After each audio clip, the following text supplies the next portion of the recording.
तो कहानी की शुरुआत होती है एक लड़के से जिसका नाम है मैक्स। उसे याद आता है कि बचपन में वो एक फॉस्टर होम में रहता था।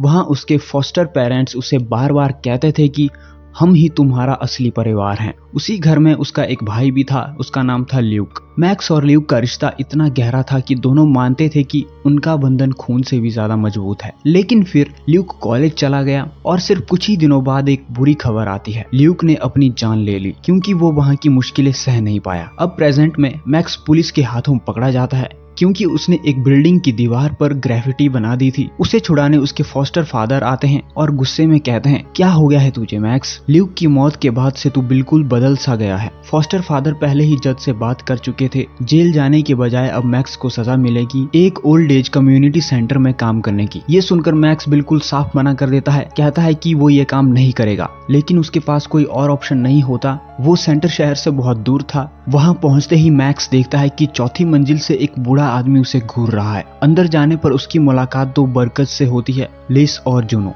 वो लोग उसे सारे नियम समझाते हैं। सबसे जरूरी रूल था चौथी मंजिल पर कभी मत जाना। वो हिस्सा स्पेशल केयर पेशेंट्स के लिए है और उसके लिए पूरी तरह से ऑफ लिमिट्स है। मैक्स काम शुरू करता है। एक दिन जब वो कचरा लेने के लिए दरवाजा खटखटाता है और कोई जवाब नहीं आता तो वो अंदर चला जाता है। वहाँ देखकर वो चौंक जाता है। दो बुजुर्ग बिना कपड़ों के मास्क पहनकर बैठे हैं। फिर स्विमिंग पूल के पास उसकी मुलाकात एक औरत से होती है जिसका नाम होता है नॉर्मा। लेकिन तभी पानी में तैर रही एक बूढ़ी औरत के सिर से खून बहने लगता है। तभी मैक्स तुरंत सभी को बाहर निकालने में मदद करता है। पहले दिन वो बहुत परेशान सा हो जाता है कि आखिर वो यहाँ काम कैसे कर पाएगा। रात को वो सो नहीं पाता। उसे ल्यूक का सपना आता है और वो चौंक कर उठ जाता है। तभी ऊपर से एक चीख सुनाई देती है। सुबह उसका दरवाजा जोर जोर से खटखटाया जाता है। एक बूढ़ा आदमी बताता है कि एक पेशेंट का डायपर लीक हो गया है और अब वो गंदगी को पेंट की तरह फैला रहा है। मैक्स सफाई करने के लिए निकलता है लेकिन बाहर जाकर समझता है कि ये सब मजाक था। सारे बुजुर्ग एक साथ खड़े थे सिर्फ उसे वेलकम करने के लिए। यहाँ उसकी मुलाकात होती है एक बुजुर्ग लू से। बाकी लोग भी हंसते मुस्कुराते स्वागत करते हैं। एक औरत पास में पेंटिंग बना रही होती है और जब मैक्स उसकी तरफ देखता है तो वो उसे अजीब इशारा करती है।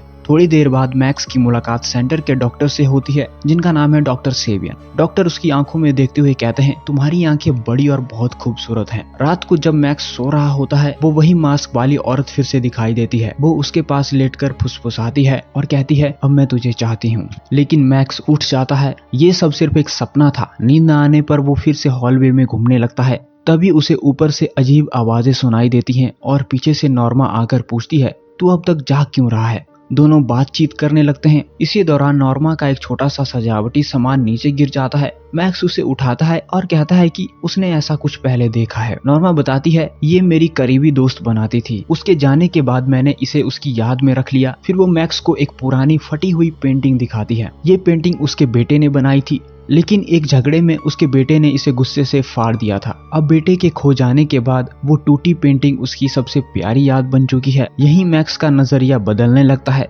उसे लगता है कि ये सारे बुजुर्ग लोग बहुत अच्छे हैं, अपने अपने दर्द और कहानियों के साथ जी रहे हैं। लेकिन जल्द ही फिर एक और चीख ऊपर वाले फ्लोर से सुनाई देती है। इस बार मैक्स खुद को रोक नहीं पाता। वो सीधे चौथी मंजिल पर चला जाता है। वहां पहुंचकर वो देखता है दर्जनों पेशेंट्स व्हील चेयर पर बैठे हैं। उनकी हालत बहुत ही डरावनी है। आंखों से खून टपक रहा है। तभी एक मरीज उसे देख लेता है और जोर से चीखने लगता है। वो पेशेंट बड़ी मुश्किल से उठता है, लड़खड़ाता है और सीधे मैक्स पर टूट पड़ता है। तभी बाकी वर्कर्स दौड़ कर आते हैं और बूढ़े आदमी को पकड़कर घसीट कर ले जाते हैं। मैक्स वहीं खड़ा रह जाता है, हैरान और डरा हुआ, जो उसने अभी अभी देखा था।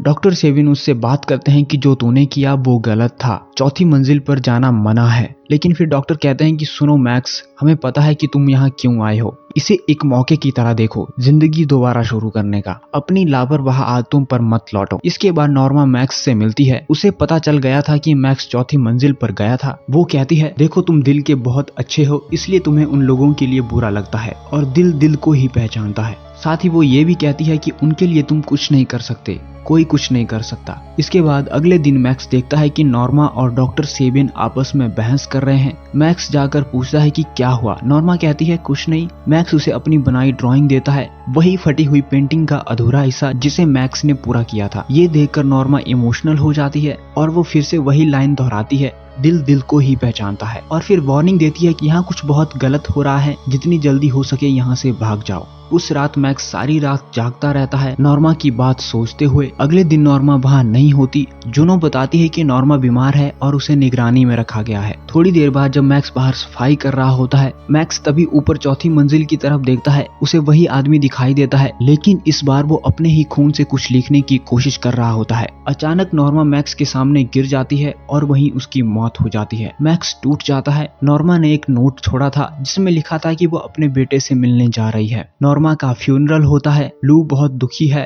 दोनों एक दूसरे के बहुत करीब थे। नॉर्मा हमेशा उसका ख्याल रखती थी, उसके खाने पीने पर ध्यान देती थी। मैक्स उसे पूछता है, क्या तुम्हें सच में लगता है कि नॉर्मा ने खुदकुशी की होगी? फिर वो लू को बताता है कि नॉर्मा ने पिछली रात उससे क्या कहा था। तभी अचानक लू अजीब सा बर्ताव करने लगता है। जब वो होश में आता है तो कहता है, ये मेरे साथ बार बार हो रहा है। उसी रात मैक्स को फिर सपना आता है। उसमें वो नॉर्मा को देखता है और उस आदमी को भी। मैक्स नींद से जाग जाता है। उसके कमरे में यूवी लाइट होती है। वो उसे ऑन करता है और दीवार पर लिखा मैसेज देखता है। उसमें लिखा होता है, find the marked ones. Max UV light लेकर लू के कमरे में जाता है और जब उसकी गर्दन के पीछे रोशनी डालता है, वहाँ एक मार्क दिखता है। अगले दिन मैक्स अपने फॉस्टर पेरेंट्स से बात करता है, उन्हें नॉर्मा की मौत के बारे में बताता है और कहता है कि अब उसे इन लोगों की मदद करनी होगी। इसके बाद मैक्स चुपके से नॉर्मा के सील किए हुए कमरे में जाता है, लेकिन इससे पहले कि वो कुछ ढूंढ पाए, लेस आ जाता है। वो कहता है, तुमने बाहर पीली टेप नहीं देखी थी? जहाँ घुसना मना है। मैं तुम्हारी शिकायत करने जा रहा हूँ। मैक्स कहता है कि वो तो बस नॉर्मा को अलविदा कहने आया था। उसकी सारी चीजें बेसमेंट में जला दी जाएंगी, मामला खत्म। मैक्स बेसमेंट में जाता है और नॉर्मा की चीजों में तलाश करता है। वहाँ उसे उसका ट्रिंकेट मिलता है और डायरी भी। डायरी में नॉर्मा ने लिखा था, मैक्स खतरे में है। रात को वो आते हैं अपनी सुइयों और कुत्तों के साथ। वो हमें बदल देते हैं। मैक्स भागकर लू के पास जाता है, लेकिन नॉर्मा के जाने के बाद लू गम से पागल हो चुका था। वो खुद को तकलीफ दे रहा था। मैक्स उसे रोकता है और मदद के लिए चिल्लाता है। इसके बाद लू को इलाज के लिए ले जाया जाता है। मैक्स अपना लैपटॉप खोलता है और डॉक्टर सोबियन के बारे में सर्च करने लगता है। उसे पता चलता है कि डॉक्टर सेबियन दिमाग पर एक्सपेरिमेंट कर रहा है। वो इसके लिए बुजुर्गों का इस्तेमाल करता है। तभी मैक्स के कंप्यूटर पर अचानक पॉपअप्स आने लगते हैं। लिखा होता है, have you seen the light? Max popup पर क्लिक करता है और एक प्राइवेट चैट में पहुंच जाता है, लेकिन नेटवर्क सही ना होने की वजह से वो कुछ सुन नहीं पाता। अगले दिन मैक्स ऑनलाइन जाकर स्पाई कैमरे ऑर्डर करता है। उसी टाइम उसकी चैट फिर से होती है उसी लड़की से जो प्राइवेट चैट पर उससे बात कर रही थी। वो गिड़गिड़ाकर कहती है कि प्लीज मेरी मदद करो, इन बुजुर्गों की मदद करो, इससे पहले कि ये सब भी बाकियों की तरह डरावने राक्षस बन जाएं। लेकिन इससे पहले मैक्स कुछ और कह पाता, वो चैट कट जाती है। मैक्स फिर सारे कैमरे ओल्ड एज होम में लगाकर फुटेज देखने लगता है। कुछ देर बाद वही पागल बुजुर्ग कैमरे के सामने आता है, लेकिन मैक्स अब भी समझ नहीं पाता कि वो क्या कहना चाहता है। धीरे धीरे उसकी आंखें भारी हो जाती है और वो सो जाता है। जब उठकर फुटेज चेक करता है तो देखता है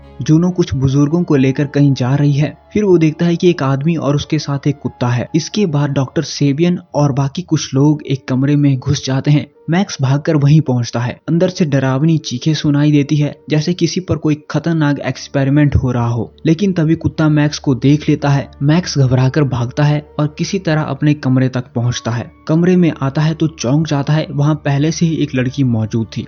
वो वही लड़की थी जिससे उसकी चैट हुई थी। वो मैक्स को बताती है, ये जगह अमेरिकी सरकार चला रही है। पहले जानवरों पर एक्सपेरिमेंट होते थे, अब सीधे बुजुर्गों पर कर रहे हैं, क्योंकि अगर इनके साथ कुछ भी गलत हो जाए तो दुनिया यही सोचेगी बूढ़े थे वैसे ही मर गए होंगे।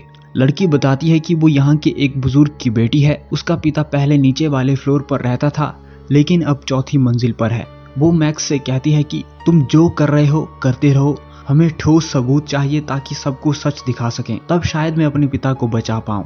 लेकिन तभी वही पागल बुजुर्ग फिर मैक्स के कमरे के बाहर आ जाता है और लड़की पर हमला कर देता है। हाथापाई में मैक्स बेहोश हो जाता है। जब उसे होश आता है तो डॉक्टर सेबियन सामने खड़े होते हैं। वो मैक्स की आंख में सुई चुभाने वाले ही होते हैं, लेकिन तभी मैक्स समझता है ये एक सपना था। असलियत में जब उसकी आंख खुलती है तो जूनो आकर बताती है, चौथी मंजिल का एक पेशेंट भाग गया था जो तुम्हें नुकसान पहुंचाना चाहता था, इसलिए अब डॉक्टर सेबियन तुम्हारा चेकअप करेंगे। जूनो के जाते ही मैक्स खिड़की से कूदकर भाग निकलता है। वो अपने फॉस्टर पेरेंट्स को कॉल करता है और उनके साथ घर चला जाता है। घर पर उसकी मुलाकात होती है अपनी 2 फॉस्टर बहनों से। वहीं उसकी फॉस्टर माँ वही लाइन बोलती है जो कभी नॉर्मा ने कही थी, दिल दिल को पहचानता है।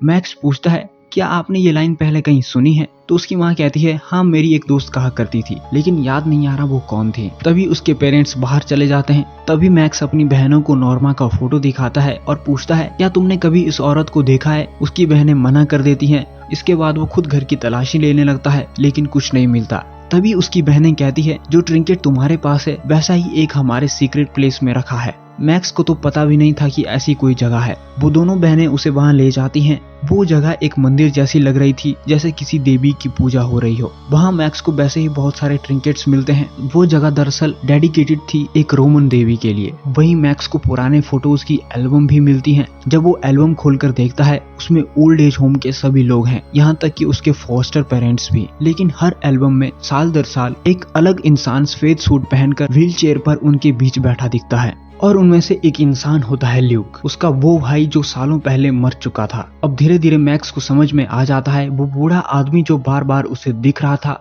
असल में उसका भाई ल्यूक ही था। इसके बाद मैक्स उसके पास जाता है और उससे बात करता है, और मैक्स को देखकर ल्यूक रो पड़ता है। वो कहता है कि वो मैक्स को बचाना चाहता है। मैक्स पूछता है, ये सफेद कपड़ों वाले लोग कौन हैं? ल्यूक बताता है, ये वही बुजुर्ग हैं, लेकिन किसी तरह ये बहुत जल्दी बूढ़े हो गए हैं। मैक्स ये सब समझ ही रहा होता है कि तभी कोई पीछे से आकर उसे बेहोश कर देता है। जब उसे होश आता है तो मैक्स खुद सफेद सूट पहने हुए होता है और अब थोड़ा बड़ा दिख रहा होता है। उसके चारों तरफ लोग जश्न मना रहे होते हैं। मैक्स आज उनका गेस्ट ऑफ ऑनर था, और यहीं पर सच्चाई सामने आती है। हर किसी का अपना एक रोल था। सरकार, एक्सपेरिमेंट, गले के निशान, ये सब झूठ था। असल में मैक्स उनका एक शिकार था। वो लोग बस अपने एक शिकार से खेल रहे थे। ये सब लोग गॉडिस्ट के भक्त थे। डॉक्टर सेवन समझाते हैं, इंसान की दाईं आंख में एक थैली होती है जिसमें एक रस होता है, वही इंसान को जवान रखता है। उम्र बढ़ने पर यह रस कम हो जाता है, इसलिए इंसान बूढ़ा हो जाता है। लेकिन हम ये रस दूसरों की आंखों से निकालते हैं, इसलिए हम 1997 से अब तक जवान हैं। और अब बारी है मैक्स की। उसकी आंखों से भी रस निकाला जाएगा। मैक्स चीखता है, मैं तुम सबको मार डालूंगा। लेकिन सेबियन हंसकर कहता है, जैसे ही हम ये रस निकाल देंगे तू 100 साल का बूढ़ा बन जाएगा, उठने तक की ताकत नहीं रहेगी। वो लोग मैक्स की आंखों से रस निकाल लेते हैं। अब मैक्स को भी चौथी मंजिल पर भेज दिया जाता है। लू उसके पास आता है और कहता है, हम तेरा अच्छे से ख्याल रखेंगे। नॉर्मा तुझे बचाना चाहती थी, इसलिए हमने उसे मार दिया। उसके बाद हमने तेरे साथ खेल खेलना शुरू किया और सबने खूब मजा लिया। बाद में जब मैक्स को थोड़ा होश आता है तो उसके पास ल्यूक होता है। वो अपनी व्हील चेयर से एक मेटल की रॉड निकालता है और दूसरों की आंखों से रस निकालता है, यहाँ तक कि अपनी आंखों से भी, और सब मैक्स के मुंह में डाल देता है ताकि वो फिर से जवान हो जाए। तभी जूनो अंदर आती है, लेकिन अब मैक्स अपनी व्हील चेयर पर नहीं था। अब मैक्स एक बेरहम शिकारी बन जाता है।